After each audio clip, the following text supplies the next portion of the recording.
भक्ताय तद्भक्ताय नमो नमः।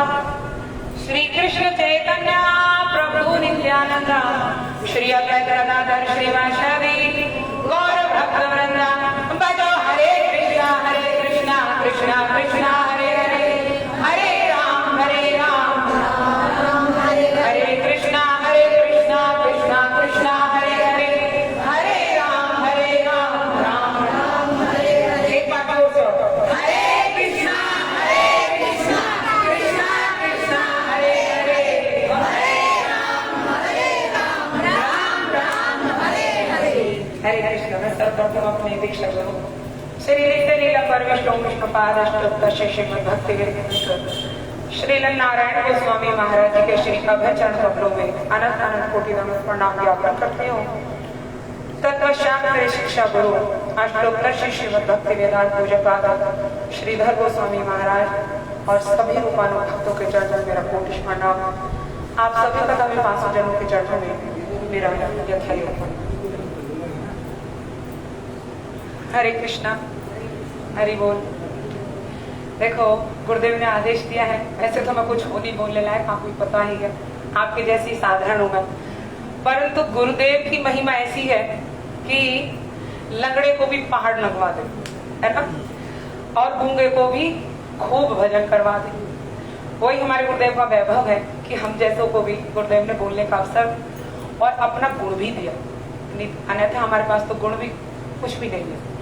तो देखो आज हम थोड़ा सा गुरुदेव के ऊपर ही सुनेंगे, वैसे तो आप सभी लोग सुनते हैं, परंतु गुरुदेव हमें क्यों धारण करने चाहिए। बहुत लोगों का प्रश्न, हम जाते हैं तो कहते हैं हम तो ऐसी भक्ति कर लेंगे, गुरु बनाने की क्या जरूरत। और किसी का तो कोई मंदिर का बाबा, किसी का कोई मोहन बाबा का बाबा, मेरे तो वो गुरु है, मेरे तो वो गुरु है।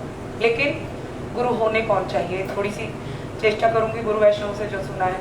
देखो एक समय की बात है, एक गांव था, जैसा आपका गांव है ना, ये छोटी सी कथा के रूप में आप इसमें उस सार आप खुद ही समझ जाओगे। बड़ी इजी सी छोटी सी कथा है जिसमें आप बड़े आसानी से समझ जाओगे। तो जो गांव है, उस गांव में एक दिन एक माता जी के दरवाजा खटखटाया किसी छोटे से बालक ने और कहा मैया मुझे रोटी दे दो। जब भी हमारे दरवाजे पर कोई आता है तो हम भी उस देने के लिए जाते हैं। तो उन्होंने कहा मुझे तो मैया रोटी दे दो। तो मैया का जैसा स्वभाव होता है कि बेटा तेरी माँ रोटी नहीं देती तुझे। तो उसने कहा माँ रोटी कहाँ से देगी, मेरी तो माँ है ही नहीं, ना मेरी माँ है ना मेरे पिता है, मैं अनाथ हूँ और कोई थोड़ा कुछ काम बता देता है उसके बदले में रोटी खा लेता हूँ, बस ऐसे ही मेरा जीवन चलता है। 10-12 साल की उम्र है बच्चे की। उस औरत को बड़ा तरस आया, उसने कहा बेटा आज से मैं तेरी मैया हूँ, तू मेरी गैयों को चरा कर ले आया कर और मैं तुझे भोजन कपड़ा सब कुछ दूंगी। और ये बालक यहाँ रहने लगा। अभी इससे बड़ा लाड करती है इसकी जिस मैया ने, अच्छे से रखती है इसको, सुबह रोटी छाछ आदि सब बांध कर दे देती है और जंगल में गाय चराने के लिए जाता है और अपना पेट भर लेता है, वस्त्रों की हर चीज की। अब तो बड़ा खुश है, नाम है भोला, नाम भी भोला, स्वभाव का भी भोला। अभी गांव की जो स्त्रियां हैं आगड़ पड़ोस की, जैसा आप सभी जानते हैं, अरे ये बालक कहाँ से मिल गया, ये कौन है जो तेरी गैयों को चरा कर लिया था। उसने बताया कि ऐसे ऐसे बेचारा अनाथ था, मैंने रख लिया और देखो अपने बालक की भांति रखती हूँ। तो कहा कि देखो रोटी कपड़ा तो हम भी दे देंगे, हमारी गैया जब तेरी चराने जाता है दो और सही। इस प्रकार से पूरी गांव की वो ढोर डंगरों को चराने जाता और अब इसको एक मैया नहीं बहुत सारी मैया मिल गई। इसके लिए कोई किसी दिन कचौड़ी बनाता, कोई ब्रेड पकौड़े बनाता, ये खाने का बड़ा शौकीन भोला भाला। अब इस प्रकार से इसके दिन बड़े अच्छे से बीत रहे थे, बिल्कुल सीधा साधा था। थोड़ा थोड़ा बड़ा हो गया और जब बड़ा हो गया तो एक दिन इसने जंगल में क्या देखा, अभी किसी का संग तो किया नहीं इसने, इसका संग कर रहा था भैंस हो गाय सा।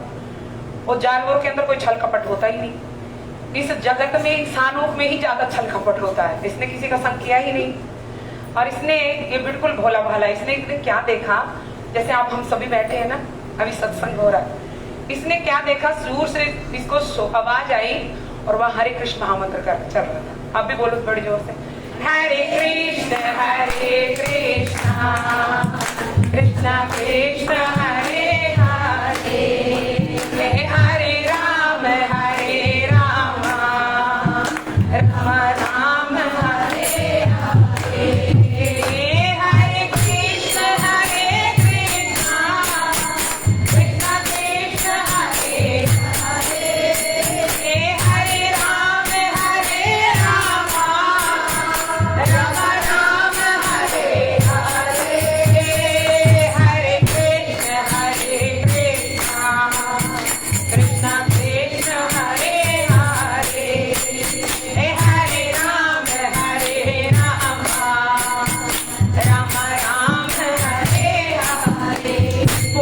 अच्छा लगा, भगवान का नाम है ही इतना मीठा, सबको अच्छा लगता है।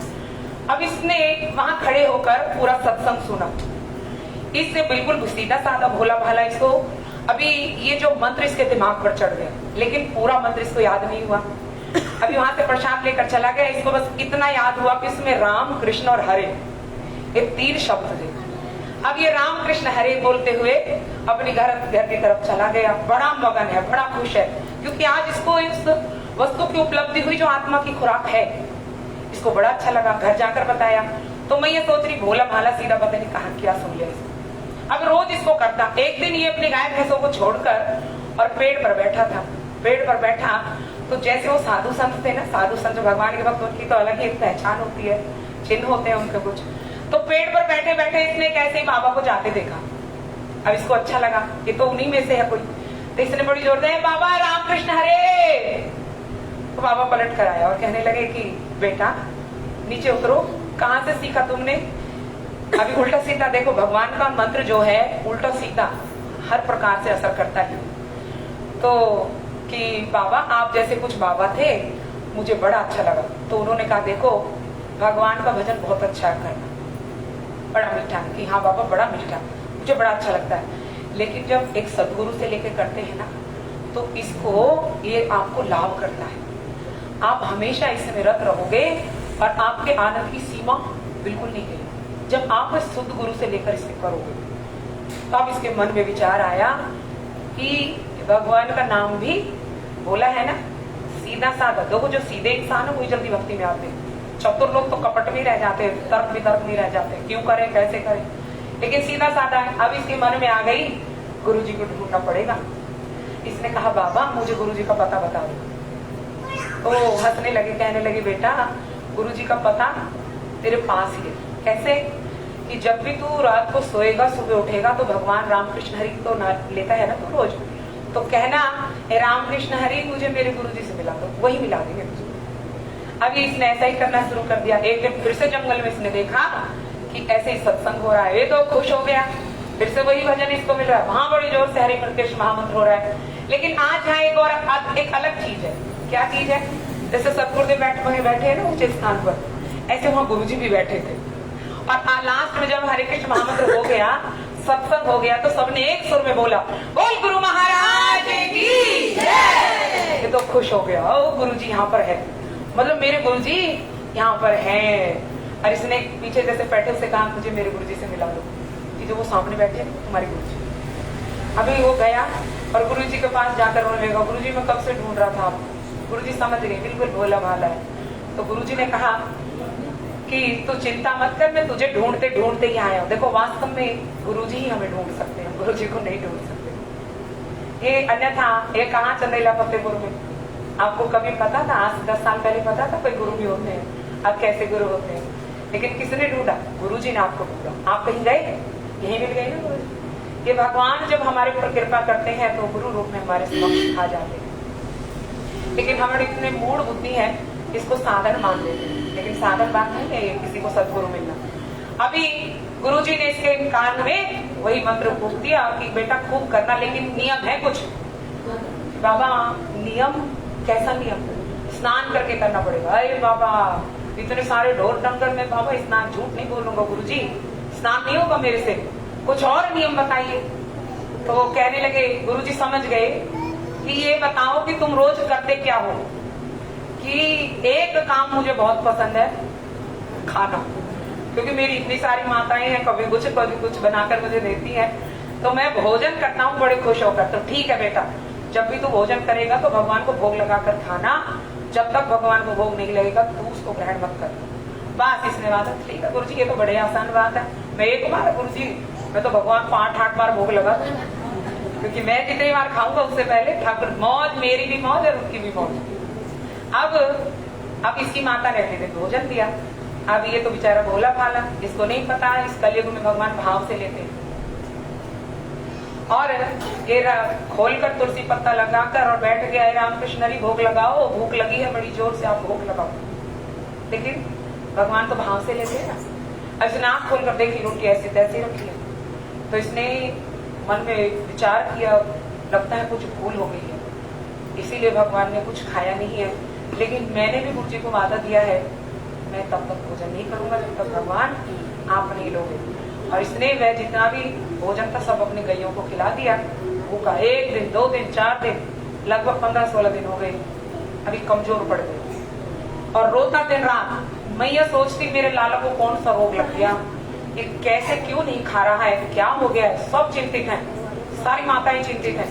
अभी किसी को इसने बताया नहीं कि मैंने गुरु जी से दीक्षा ली है और उसका नियम है भोग लगाकर, यही तो एक रामकृष्ण हरि तो गुरु जी ने कह दिया दिन रात भजना, और मैं दिन रात लेता हूँ, परंतु फिर भी भगवान मेरा दिया हुआ भोजन लेते ही नहीं।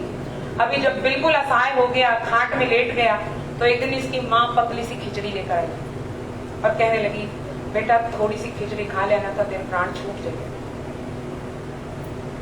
और कहा कि रखे और जाओ। अभी इसके प्राण निकलने ही वाले और हृदय से प्रार्थना कर रहे, प्रभु मैं अपने गुरु जी को दिया हुआ एक भी वादा पूरा नहीं कर सकूंगा तो मेरे जीवन को धिक्कार। एक बार तो भोग लगा लो, एक बार फिर बेशक से मेरे प्राण निकल जाए। देखो साक्षात भगवान ने दर्शन दिया। बोल भक्तवत्सल भगवान की जय, श्री गुरुदेव महाराज की जय। और भगवान ने स्वयं भोग लगाकर और तब इसको थोड़ी खिचड़ी खिलाई, इसके शरीर में पुष्टता हो गई।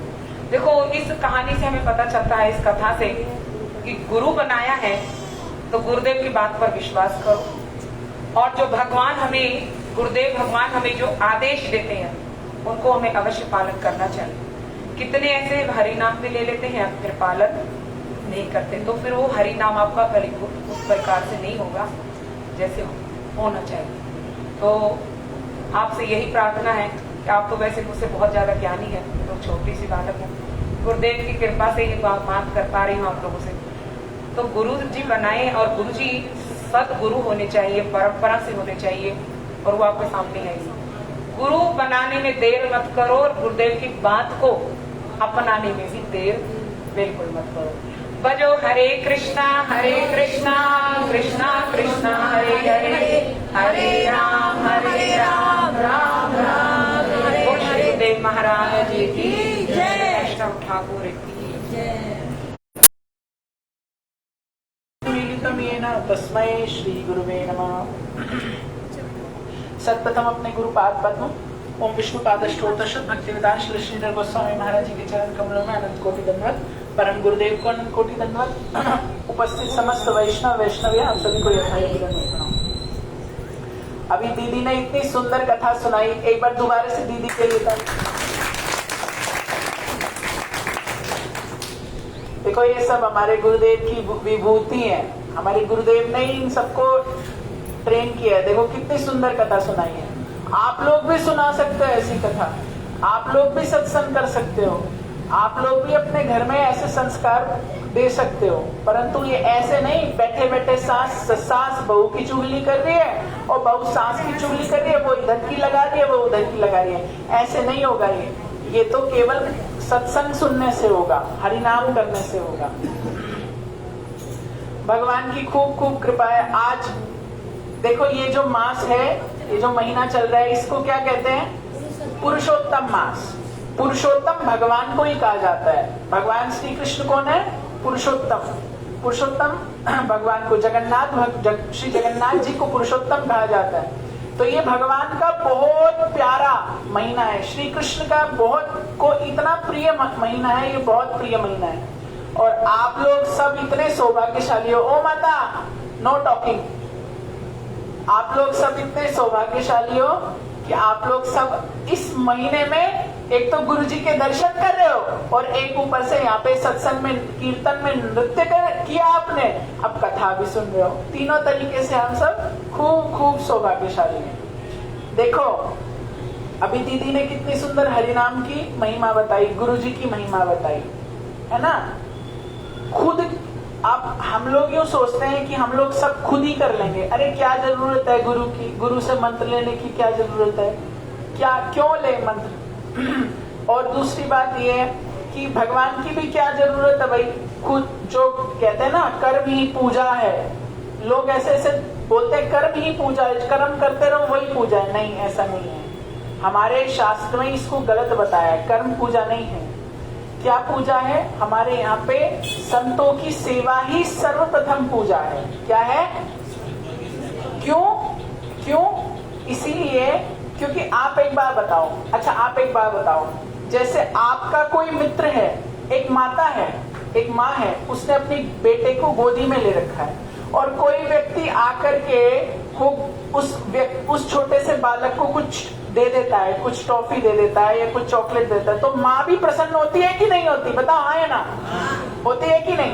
तो माँ खूब प्रसन्न होती है कि मेरे बेटे का देखो कितना दे। ऐसे ही भगवान कब प्रसन्न होते हैं? जब हम संतों की सेवा करते हैं, जब हम गुरु वैष्णवों की सेवा करते हैं। अब देखो गुरुदेव भी आपके सामने है, सब वैष्णव भी हमारे सामने है ना, तो इसलिए हमारा बहुत बहुत सौभाग्य, हम बहुत सौभाग्यशाली है। देखो एक बार क्या हुआ, एक छोटी सी बच्ची किसी के घर गई और घर जाकर के उसके साथ छोटे छोटे बच्चे और भी थे, उसके दोस्त थे, तो वो सब किसी के यहाँ फंक्शन में गए। तो फंक्शन में गए तो एक जो वहां पे वो जो माता जी थी, उसने एक टॉफी का डब्बा खोला और कहा, सबके आगे किया, ये लो ये लो ये लो ये लो। सबने उठा लिया, लेकिन वो जो लड़की थी, उस लड़की ने नहीं उठाया। तो उसने कहा क्या बात है, क्यों नहीं उठाया? दोबारा पूछा, लो, तो उसने कहा नहीं। तो फिर जो वो जो मालकिन थी, उसने क्या किया, उसने अपना पूरा हाथ भर के टॉफी का और उस बच्ची के हाथ में दे दिया, तो उसने ले लिया। तो फिर पूछा और लोगों ने कि भाई जब तुझे बोल रहे थे कि दे दे, ये ले ले, तब तूने क्यों नहीं दिया? तो उस बच्ची ने क्या कहा? उस बच्ची ने कहा कि मेरे हाथ छोटे छोटे थे, अगर मैं खुद से लेती तो केवल 2-3 टॉफी उठा पाती, लेकिन अब इन्होंने दी तो पूरा मुट्ठा भर के हाथ में दे दी। ऐसे ही हम लोग भी क्या है, हम लोग अपनी क्रिया से अगर कुछ करना चाहेंगे अपने बलबूते पर, तो हम कुछ नहीं कर पाएंगे, लेकिन अगर हमसे गुरुदेव कुछ करा देंगे तो बहुत सारा करा देंगे। इसको हमारे गौड़िया वैष्णव सिद्धांत में कहते हैं अन्योन्याश्रय सिद्धांत। ठीक है। दूसरी बात ये समझ में नहीं आया तो मैं बता रहा हूं। तो इसीलिए तो कहने का मतलब क्या है? कहने का मतलब यही है कि हम अपने बलबूते पे कुछ करना चाहेंगे तो हमसे कुछ होगा नहीं, लेकिन किसी शुद्ध परंपरा के वैष्णव संत यदि हमसे कुछ करा लेंगे तो भगवान हमारी सब सेवा स्वीकार करेंगे। जैसे कोई व्यक्ति है, वो हमारा कोई जानकार है, वो बिल्कुल मतलब जो हमारे जो मोदी जी हैं उनके साथ जो मतलब IAS जो साथ चलते हैं, तो उसका जानकार है वो। तो अगर हमें डायरेक्ट वहां तक कुछ चीजें पहुंचानी है तो हम कैसे, अगर यूं कहेंगे अब मोदी जी आ रहे हैं, मोदी जी ले ये लो, ये खा, तो खाएगा नहीं खाएगा ना, वो ग्रहण भी नहीं करेगा, चाहे कोई गिफ्ट हो या कुछ भी प्रेजेंट हो, कुछ भी। लेकिन अगर हमारा कोई जानकार पास में है और उसको हम कहें कि ये हमारी तरफ से ये बहुत अच्छे उससे आई है, खूब बढ़िया तरीके से, आप इसको जो है उनको दे दीजिएगा, तो वो क्या है, उसको टेस्ट कर लेंगे, तो वो बिल्कुल कर देगा, वो काम कर देगा कि नहीं कर देगा। आजकल पियोन जितना बड़ा हेड है ना, उतना बड़ा प्राइम मिनिस्टर भी नहीं है, क्योंकि जो पियोन काम करवा देता है वो प्राइम मिनिस्टर भी नहीं करवाता, ये तो पता ही है ना आप लोगों को। इसीलिए आजकल 2 ही चीजें चलती हैं, एक तो ये और एक जानकारी चलती है ना। नौकरियों में भी यही काम हो गया, ये सब है ना, ये तो जानते हैं। ऐसे ही हम लोग अगर सीधा कुछ भगवान को देना चाहेंगे तो भगवान क्या लेंगे? भगवान नहीं लेंगे। क्यों? क्योंकि भगवान बहुत चीजों पर विचार करते हैं, लेकिन अगर हम लोग वही श्री गुरुदेव को समर्पित करेंगे, तो अगर गुरुदेव देना चाहेंगे भगवान को तो भगवान आराम से ले लेंगे। यही गुरुदेव की महिमा है। इसीलिए डायरेक्ट कुछ नहीं, गुरुदेव मतलब संत। इसीलिए मैंने शुरुआत में यही बात कही थी कि ये पुरुषोत्तम मास है, इसके अंदर क्या सबसे बड़ा उपासना, सबसे बड़ी तपस्या। कहते हैं ना कि आज फलाना दिन है तो फलाने दिन की इतनी महिमा है, तो उसमें क्या क्या करना चाहिए जिससे हमें लाभ हो। ऐसे पुरुषोत्तम मास जो है ये बहुत विलक्षण महिमा है, इस विलक्षण दिन है, विलक्षण महीना है, इसकी क्या महिमा है, इसमें क्या करना चाहिए? संतों की सेवा, वैष्णवों की सेवा।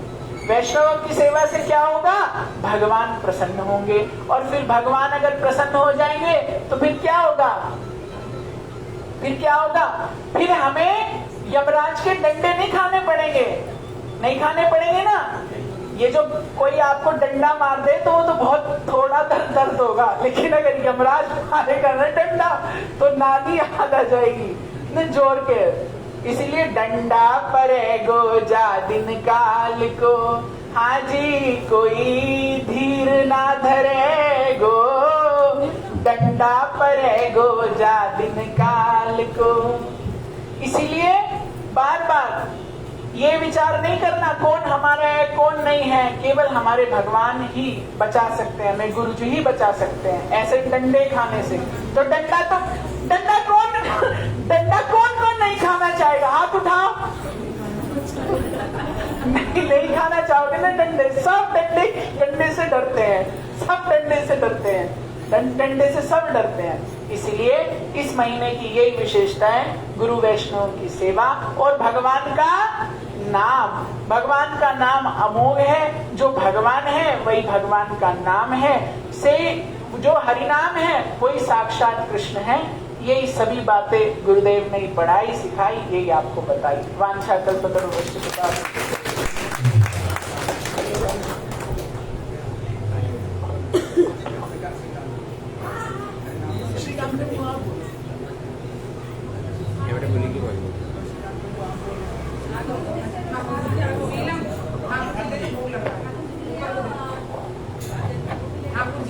हरे कृष्ण।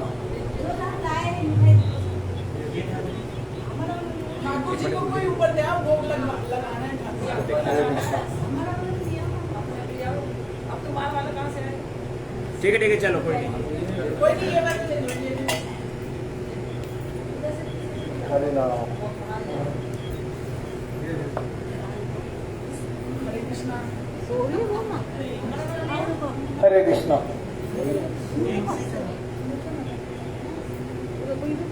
गुरु जी होते हैं थोड़ा हरिनाम के ऊपर बोलने के लिए। माता जी बात मत करो, बिल्कुल बात मत करो। एक बार अभी निभाओगे। देखो, जैसे संसार में कोई किसी को ना किसी को पूजा करता है। कोई दुर्गा देवी को करता है तो कोई काली माँ को पूजा करता है। कोई बच्चा सरस्वती देवी को पूजा करता तो कोई गणेश को पूजा करता, कोई राधा कृष्ण को पूजा करता तो कोई शिव जी को गणेश को पूजा करता। किसी को ना किसी को कोई कोई पूजा करते, किंतु किसी का सिद्धि प्राप्ति होता, किसी का नहीं होता। सारा जीवन तो देवी माँ को पूजा करते, कभी दर्शन नहीं दिया माँ ने।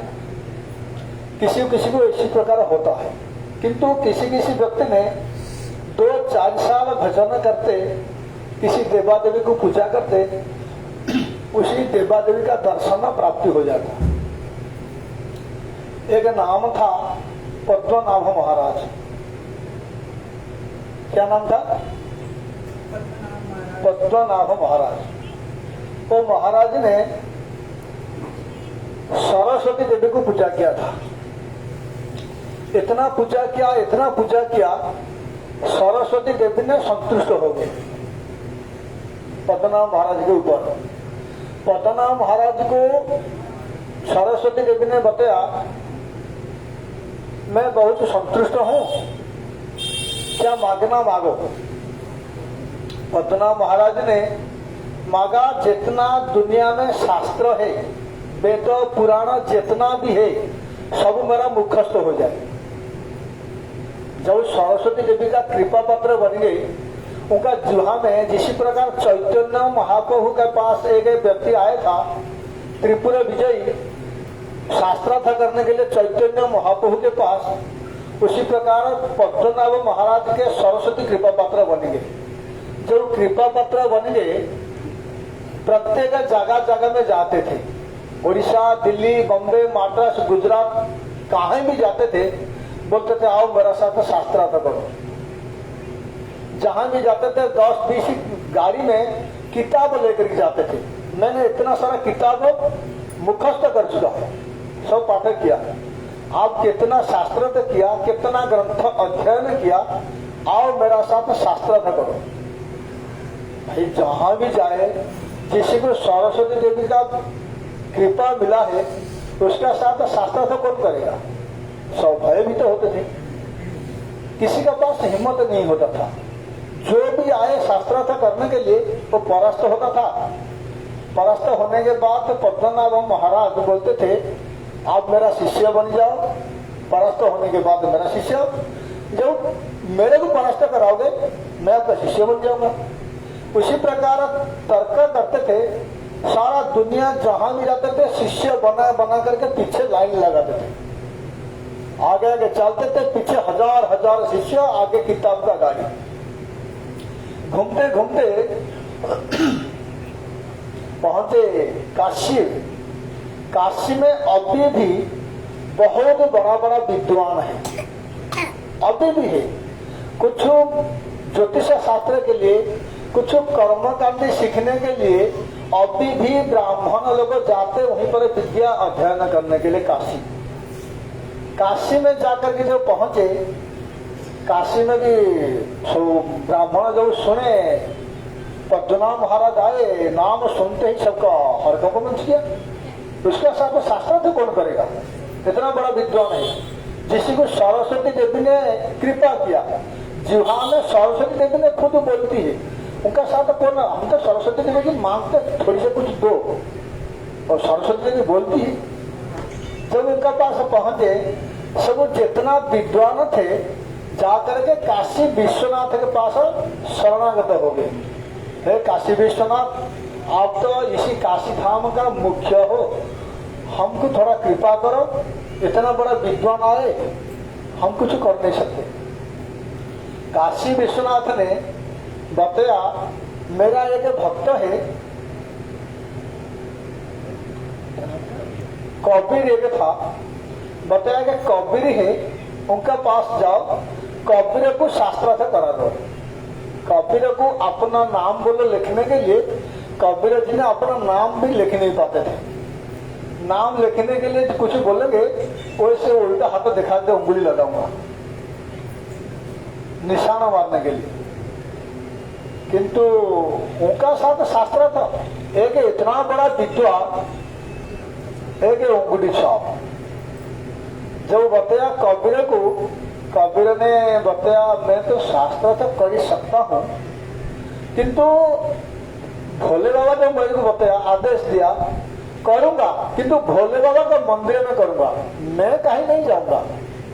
पद्मनाभ महाराज जी को बताया महाराज जी हमारा कबीर महाराज जी है, किंतु उनका शर्त है भोले बाबा मंदिर में भजन करते, आप भोले बाबा मंदिर में आ जाओ। जब वहीं पर आएंगे वहीं पर शास्त्रार्थ होगा, भोले बाबा साक्षी रहेंगे, बिना साक्षी में कुछ नहीं होता। पहुंच गए भोले बाबा का मंदिर।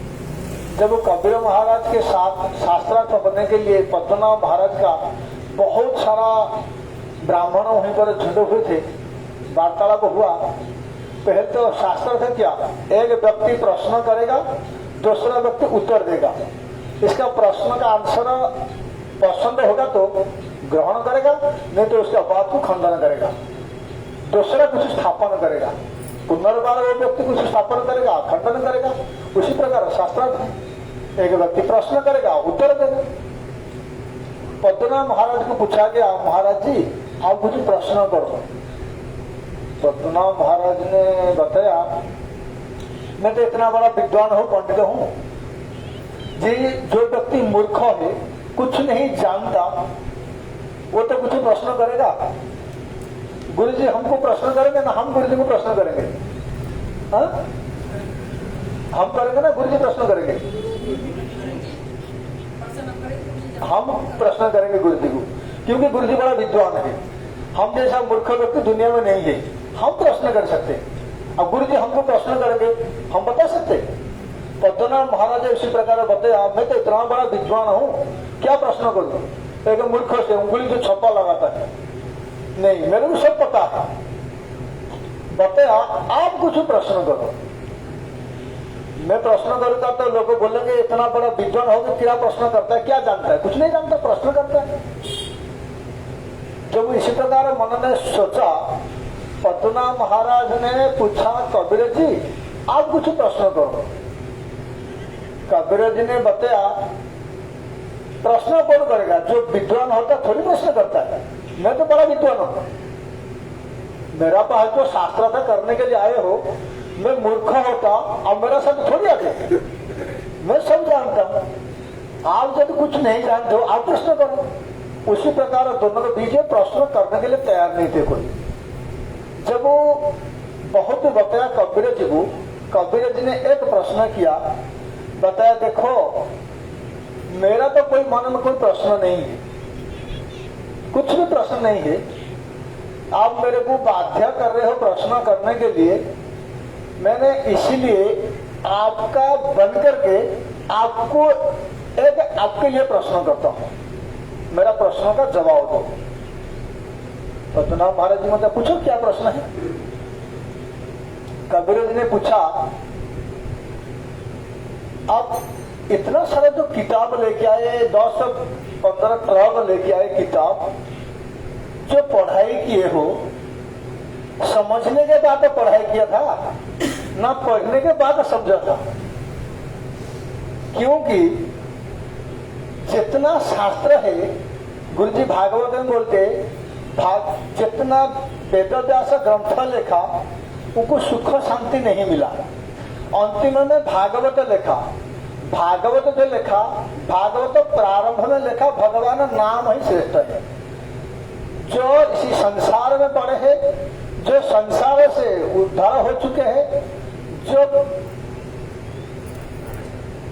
अब मुक्ति पाना चाहते हैं, जिसको मुक्ति प्राप्ति हो चुका है, प्रत्येक व्यक्ति भगवान का नाम ग्रहण करना चाहिए, स्मरण करना चाहिए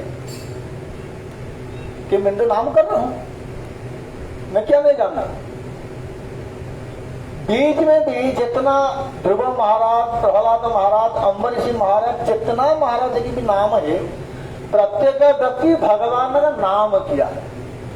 भागवत अंतिम श्लोक में बताया नाम संकीर्तन जस्य सर्व पाप प्रणशनम।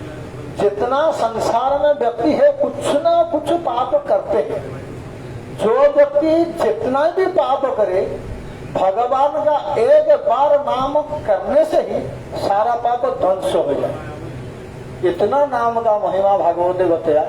जब इतना शास्त्रार्थ में सारांश बताया, नाम मैं तो नाम कर रहा हूं, अब जो शास्त्रार्थ करके आए हो, इतना सारा शिष्य बनाने के लिए आए हो, बताओ पढ़ने के बाद ये बात तो समझा था ना समझने के बाद पढ़ा था। वो तो खुद आ रहे किस लिए, सबको परास्त करूंगा, शिष्य बनाऊंगा, किंतु खुद नाम नहीं करूंगा। जीवन में माला का ध्यान नहीं था। पद्मनाभ महाराज ने पूरा चुपचाप रुके बताया, मैं तो अभी तक ये बात समझा नहीं, कुछ पढ़ रहा था। इतना सारा किताब पढ़ करके कबीर ने बताया पाठ पढ़ मुआ भयो पंडित न हो कोई। कितना सारा भी पाठ पढ़ लो, कितना किताब अध्ययन कर दो, किंतु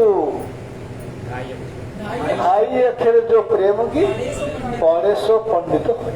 जो व्यक्ति प्रेम नाम का चीज कुछ ज्ञान हो जाए, जिसको हम संसार में प्रेम का नाम सुनते हैं,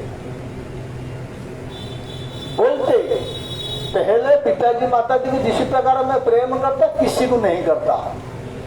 दूसरा लड़का लड़की को भी बहुत प्रेम करते। दुनिया में प्रेम नाम का चीज बहुत है, सब लोग सबको बोलते हैं। प्रेम किसी को मिला है अभी तक? मिला? क्यों नहीं मिला भाई? हम शास्त्र पढ़े नहीं, इसलिए प्रेम नहीं मिलता। शास्त्र को छोड़ करके अपना मनमानी से किसी को भी प्रेम कर देते। किंतु रामचरित मानस में तुलसीदास ने बताया, राम केवल प्रेम प्यारा। भगवान राम को ही प्रेम करना चाहिए। भगवान राम को प्रेम करने से हमारा बेड़ा पार हो जाएगा। जब राम को छोड़ करके भागवत में बताया भी भयम द्वितीय अभिनिवेशक, हम प्रथम थे भगवान, नाम नामी अभिन्न। भगवान को छोड़ करके हमारा द्वितीय चीज प्रति जब अभिनिवेश हो जाता, दुख का कारण बनता। हम प्रेम करना जानते नहीं, प्रेम को छोड़ करके दूसरा को प्रेम करते। इसलिए हम लोग भगवान नाम को प्रेम करेंगे तो हमारा इसी युग से बेड़ा पार हो जाएगा।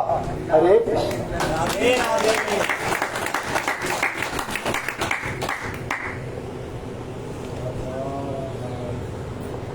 हरे कृष्णा।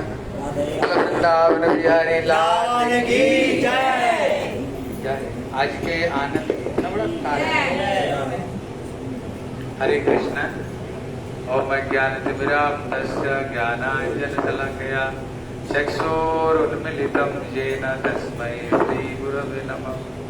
श्रीकृष्ण चैतन्य प्रभु नित्यानंद श्री अद्वैत गदाधर श्रीवासादि गौर भक्तवृंद सब हाथ उठा कर हरे कृष्ण कृष्ण कृष्ण हरे हरे हरे राम राम राम हरे हरे। बोलो हरे कृष्णा कृष्णा कृष्णा हरे हरे हरे राम राम राम हरे हरे। बोलो हरि नाम संकीर्तन की जय। सचिनंदन गौर हरि की जय। सर्वाग्रे मध्य गुरुपाद पद्म नितलीला प्रविष्टम विष्णुपाद अष्टोत्तर शतश्री श्री श्रीमाद भक्ति श्री रूप सिद्धार्थि गोस्वामी महाराज के चरण कमल में अनंत कोटि साष्टांग दंडवत प्रणाम करता हूँ। तत्पश्चात मेरे शिक्षा गुरुपाद पद्म नितलीला प्रविष्टम विष्णुपाद अष्टोत्तर शतश्री श्री श्रीमद भक्ति वेदांत श्रील नारायण गोस्वामी महाराज के चरणों सरोज में श्रद्धा पुष्पांजलि अर्पण करता हूँ। उपस्थित समस्त वैष्णव वैष्णवियों को यथायोग्य प्रणाम। हरे कृष्णा।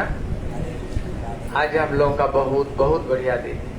अभी आप लोग श्रवण कर रहे थे, ये महीना का नाम श्री पुरुषोत्तम महीना है। ये महीना हर समय नहीं आती, ये 3 साल के बाद में एक बार ये महीना आती है। जब ये महीना आए, साधारण लोग उसको मलमास कहते हैं, क्योंकि हर महीना से कुछ दिन बचते बचते 3 साल बाद में 1 महीना ज्यादा हो जाता है होने पर, इसलिए उसको मल मतलब हर महीना से कुछ दिन बचते बचते अधिक हो गया, इसलिए मलमास कहते हैं। आपको पता होगा इसी महीना आए तो कोई अच्छा काम नहीं करते, शादी विवाह गृह प्रवेश कोई भी अच्छा काम नहीं करते और उसको मल मल मल कह करके उसको बोलते हैं। अभी ये महीना की जो अधिष्ठात्री देवता एक दिन बड़ा दुखी हो गया, बोले आता हो तो 3 साल के बाद में, फिर मेरे को मलमास कहते हैं, गंदा मास, फिर कोई अच्छा काम करते नहीं। बड़े दुखी होकर के उन्होंने श्री भगवान विष्णु के पास में गए। भगवान विष्णु बोले काम करो, चलो चलो तेरे को हम श्री कृष्ण के पास में, श्री जगन्नाथ जी को पास में ले चलते हैं। जब जगन्नाथ जी को पास में गए, जब उनकी चरण में शरणागत हो गए, दुखी हो गए, बोले ठीक है कोई बात नहीं, जब तुम मेरे शरण में आ गए हो, कहते जो ठाकुर की शरण में चले जाए ना, तुम्हारे अंदर में जितने दुर्गुण क्यों नहीं हो, ठाकुर को शरण में जाओ, सब के सब सुगुण हो जाता है।